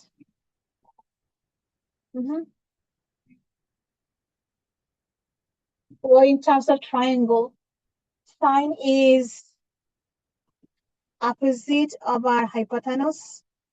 So cosecant must be hypotenuse of our opposite. It's also 1 over cosine.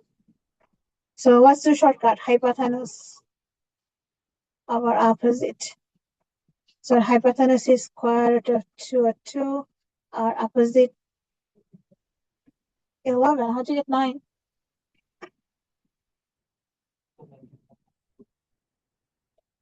Cosecant is 1 over sine. Yeah.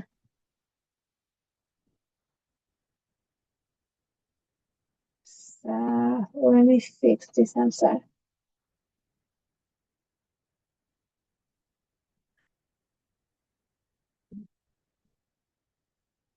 No, the end is application.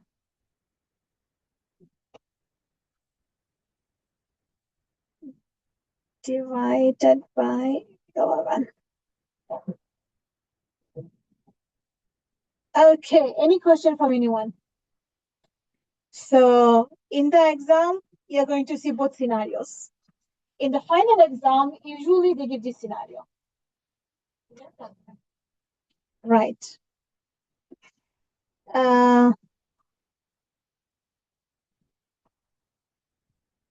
Try tangent and sine with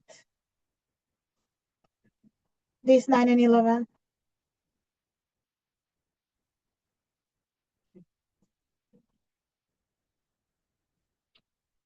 Come on, why it doesn't go?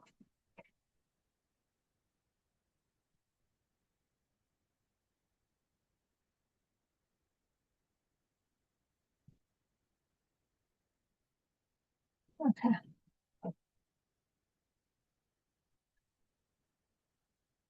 And I think that's the last one. Yep.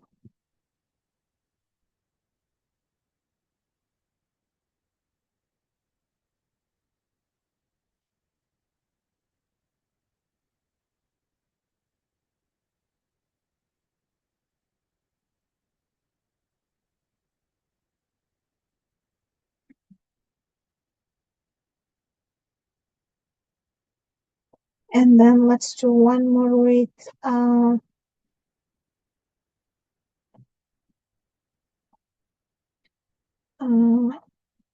secant of cosine inverse of negative 9 over 11.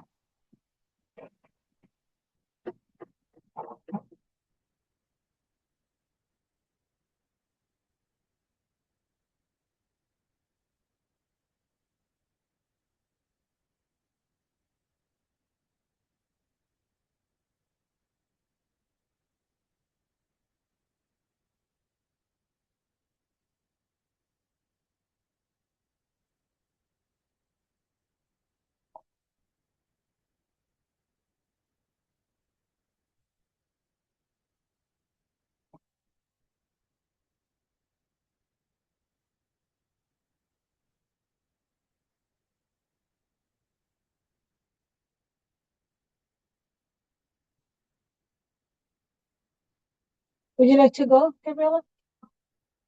Okay.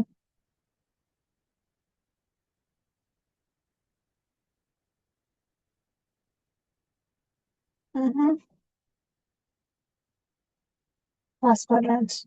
Mm-hmm.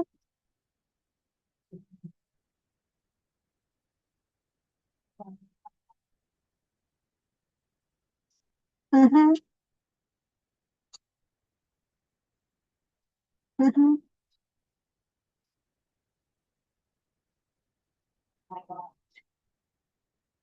Square root of 40.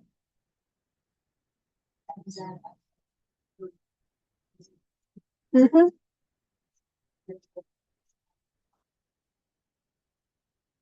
So 9 over square. Yep, perfect. Now, who would like to go for the last one? Fadia. Mm-hmm.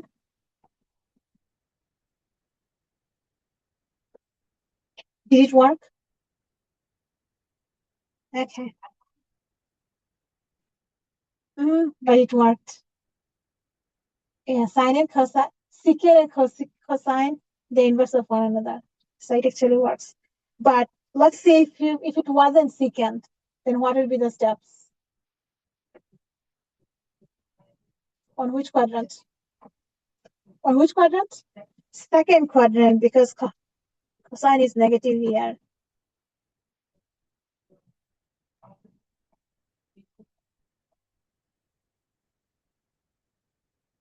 Mm-hmm.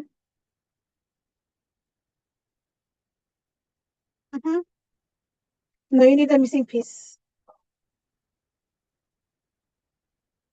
Square root of 40. Mm-hmm.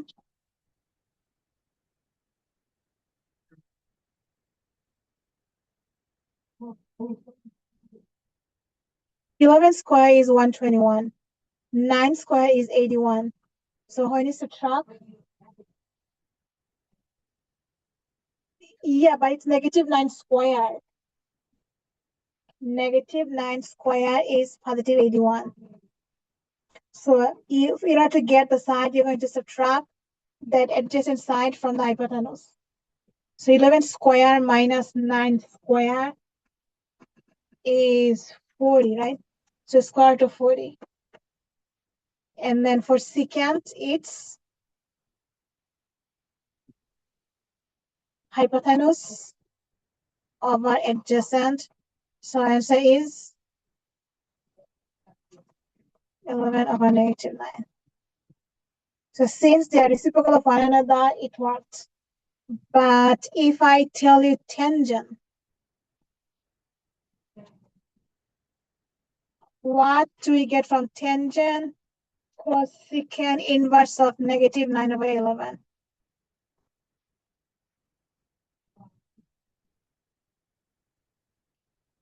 The tangent is opposite over hypotenuse. Sorry, tangent is opposite of adjacent. So 40 over square root of 9 or negative square root of 40 over 9. See, it doesn't matter what is your original outer angle. You always start from the inside. Make a triangle from your inverse.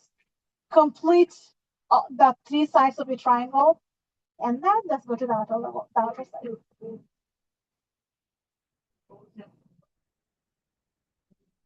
Inverse of inverse, you can never have them. It's impossible. You can never have them. They're inverse of one another. So one takes angle, gives ratio. And then based on the ratio, another gives angle. But if you have double ratio, what's the angle? Okay, so with this, we are done with chapter 4 without the application. So what do you think? Do you want to have the exam up to here on Thursday? Or do you want to have an exam with chapter 5 Monday? Thursday. So up to here, Thursday, I will see what we can do, little review tomorrow. But make sure to go over all the green questions. And if you find any topic unclear, we're going to go over those topics specifically. Up to 4.7. 4.7. And then 4.8, 5.1, 5.2, We are going to have them in the final exam. But I really wanted to test you on, maybe I can give you another quiz. You should give us a. Yeah, During the class, and I was on it. maybe I can give you a quiz on chapter 5. This one is actually not important. I never see any question from here in the exam. We already learned a few applications before. Remember the angle of elevation, angle of depression? That falls under here, but you already learned it before. So, oh, yes, very much absent. But why are we having a quiz like this? Can we just do it? No, past the year exam.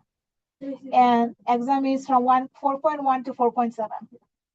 Now 4.8, I didn't see that in the exam, but you have your homework on it. So you're going to do it for your homework. There's no quiz on this. Monday, we are going to learn chapter 5.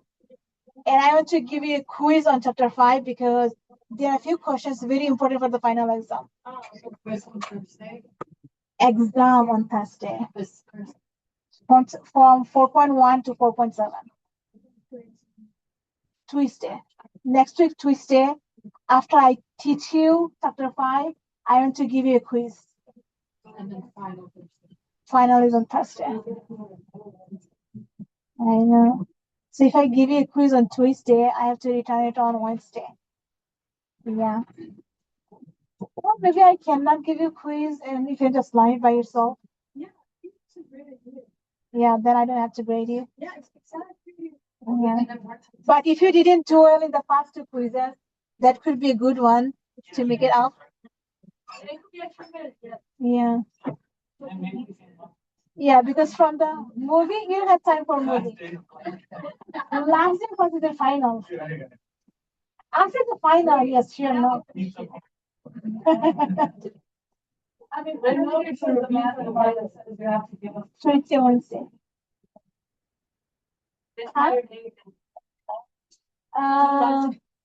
We're going to do more on chapter 5 because that's the new stuff, and then we're going to do review. I will try to review everything, teach you everything.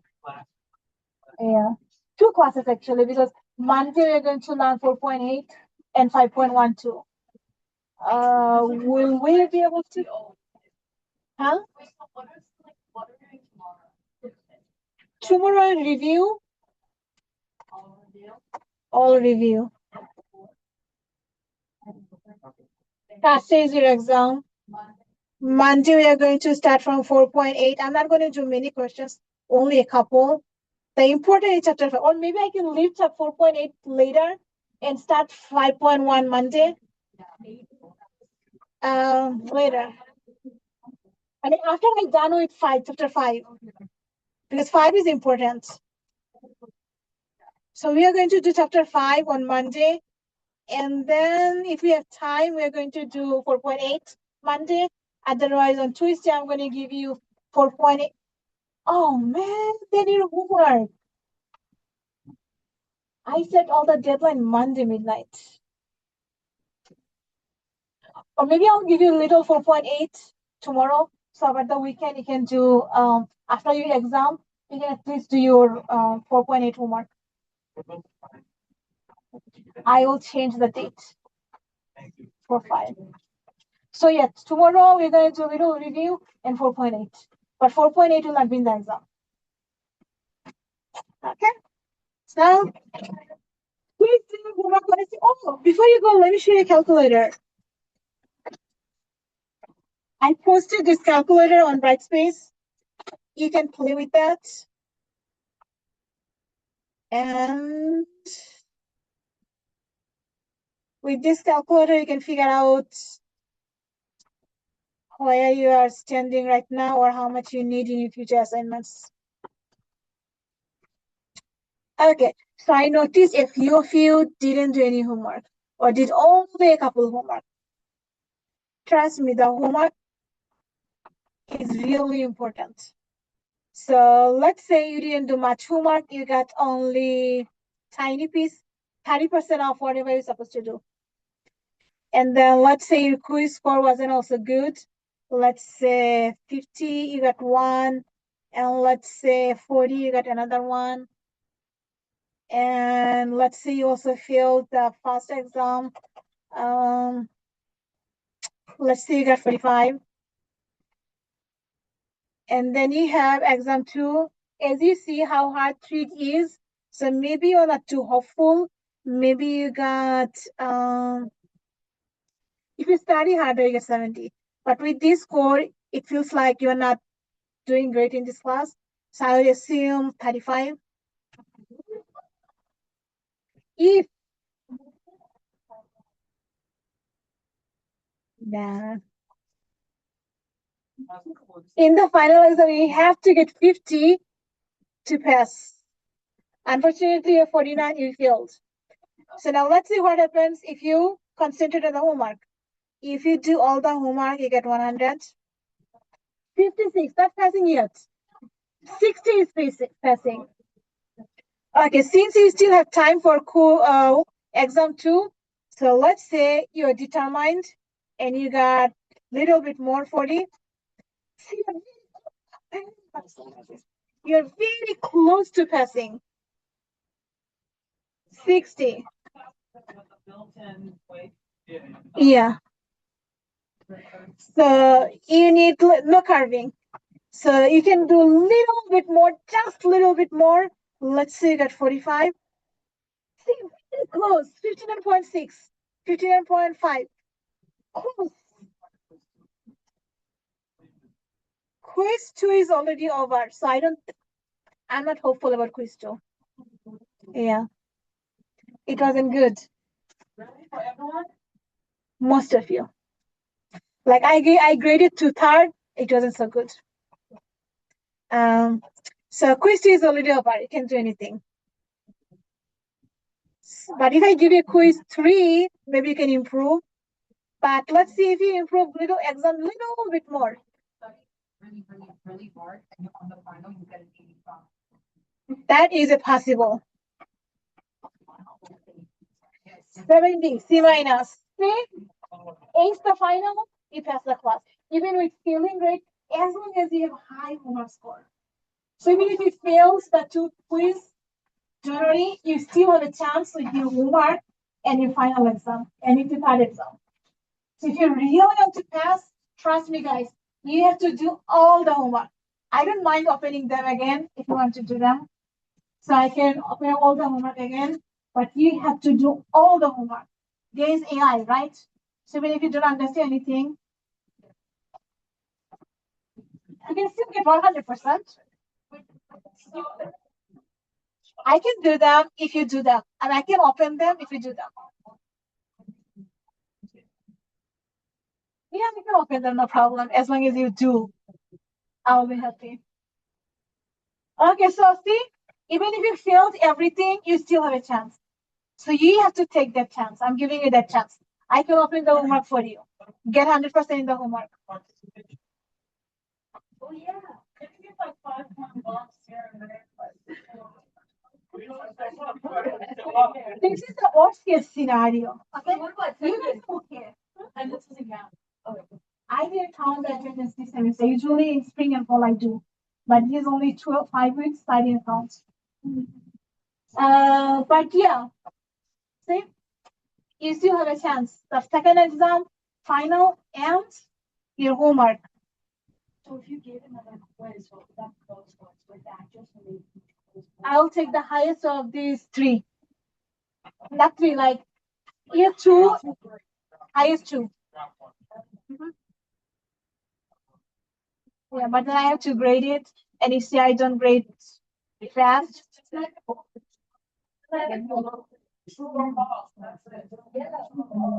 Yeah, but that